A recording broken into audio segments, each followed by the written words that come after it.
Keluarga besar Dawir bersama jemaat dan hamba-hamba Tuhan dari berbagai denominasi gereja menggelar ibadah syukur sebagai ungkapan terima kasih atas kehidupan dan pelayanan almarhumah Pendeta Sofian C. Dawir yang telah dipanggil Tuhan pada 3 Agustus lalu. Ibadah yang berlangsung penuh hikmat ini dipimpin oleh Pendeta Mauri MPA.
Dalam khotbahnya, Pendeta Mauri mengingatkan jemaat agar selalu menyerahkan diri sepenuhnya kepada Tuhan, bahkan di tengah pergumulan dan duka. Konon katanya ini ayat terpendek di Alkitab. Tetaplah berdoa. Orang yang suka mengucap syukur itu selalu berdoa. Iya, Pak Pendeta, tapi kami ini ada dalam duka. Tapi duka silakan duka. Tapi doa tetap. Amin. Doa tetap. Mewakili keluarga Boy Markus Dawir menyampaikan terima kasih atas dukungan doa, tenaga, dan perhatian dari berbagai pihak selama masa sakit hingga berpulangnya almarhumah. Ia juga berharap ikatan kekeluargaan yang sudah terjalin tidak terputus meski orang tua telah tiada. Baik, dukungan kita bagi orang tua kami tercinta yang sudah dipanggil Tuhan selama dalam perawatan. Kami mengucapkan terima kasih kepada pemerintah Provinsi Papua, pemerintah Kabupaten Kepulauan Yapen, pihak Rumah Sakit Serui, Rumah Sakit Dian Harapan AB, dan juga kepada semua pihak, Bapak Matius Derek Fakiri, kepada semua hamba-hamba Tuhan, GPDI maupun semua denominasi, dan seluruh keluarga-keluarga yang sudah menopang. Ya, kita sudah maksimal semua untuk bagaimana bisa mama atau nenek bisa sembuh, tetapi Tuhan berkehendak lain dan kita sebagai orang percaya tahu bahwa ya apa yang Tuhan buat itu baik. Jadi segala sesuatu kita harus mengucap syukur.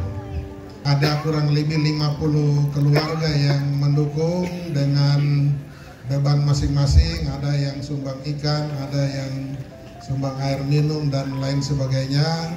Saya mengucapkan terima kasih sebanyak-banyaknya untuk kita semua. Tuhan kiranya memberkati persaudaraan, kekeluargaan kita tidak boleh putus di saat orang tua tidak ada. Tetapi harus terus untuk kita jalin hubungan persaudaraan, komunikasi di antara kita semua untuk hari ini dan hari-hari yang akan datang. Selama Tuhan masih mengizinkan kita untuk kita berkarya di dunia ini, berkarya di pemerintah, berkarya di mana saja untuk rakyat kita yang ada di Papua, terutama yang di kota Jayapura kita ini.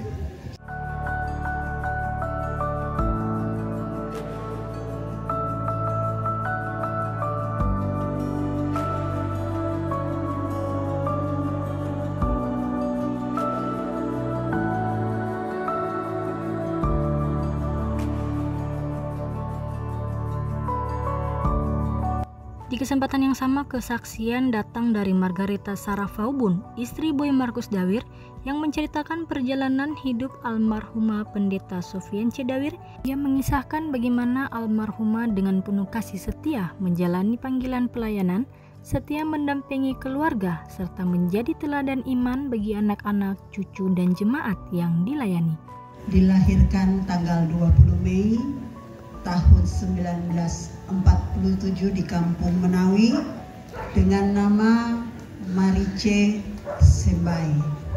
Lalu oleh salah satu suster Belanda di sekolah MVVS menambahkan nama Sofince di depan nama Nene Dawir, sehingga nama Nene Dawir lengkapnya adalah Pendeta Sofince Marice Sembai. Di dalam perjalanan, Nene Dawir merupakan hamba Tuhan. Beliau meninggal di usia 78 tahun dan meninggal di dalam pelayanan, membantu Tete Dawir dalam keterbatasan pelayanan di Serui. Tidak jarang harus mendayung manual dari satu pulau ke pulau lain, bahkan sampai ke Waropen harus mendayung secara manual, bukan pakai motor laut, untuk pelayanan, untuk mendampingi Tete Mesak Dawir. Nenek punya dedikasi yang sangat tinggi di dalam pelayanan pekerjaan Tuhan. Bahkan mungkin kita semua tahu bagaimana nenek menjaga doktrin di dalam pelayanan di GPDI. Nenek satu orang yang begitu tegas, seorang yang begitu menjaga ajaran, dan dimanapun nenek berada selalu nenek tidak pernah kompromi atau main-main dengan pelanggaran. Anak-anak kami di asrama kadang kalau sudah rambutnya besar atau rambutnya cat warna-warni, jangan ketemu nenek, karena pasti sore hari nenek sudah suruh cukur rambut. Itu satu sikap nenek yang tidak pernah luntur dari nenek. Di dalam pelayanan nenek di gereja GPDI Eklesia Serui sudah begitu banyak membuka cabang-cabang pelayanan di Serui, bahkan juga di luar Serui. Belum terhitung dengan anak-anak asrama di mana nenek dengan Tete Dawir membuka panti asuhan di Serui, yang bila dihitung jumlah penghuni panti asuhan sejak dibuka sampai hari ini kurang lebih ada 1000 orang yang pernah makan dari Nene Dawir punya tangan. Saya pun juga tahu bagaimana kesulitan yang dihadapi ketika kami sempat pergi ke Serui di tahun 70-an, melihat bagaimana kesulitan yang dihadapi oleh kakak sekeluarga. Tetapi dia tetap sukacita untuk melayani orang-orang. Ketika kami duduk cerita bersama kakak Boy, kakak Timo, pasti kami cerita tentang masa sukar sulit yang kita hadapi. Harus jual koran untuk melanjutkan pendidikan, harus gali kolam kangkung, tanam kangkung supaya bisa hidup dari sana. Tetapi kalau hari ini anak-anak diberkati Tuhan, ada ayapan dari surga yang terus ada tersedia, makan dari uang yang diberikan persembahan oleh jemaat, itu telah memberkati, dan hari ini banyak orang diberkati dari kehidupan. Dari kota Jayapura, Papua, tim liputan Jayapura Post mengabarkan.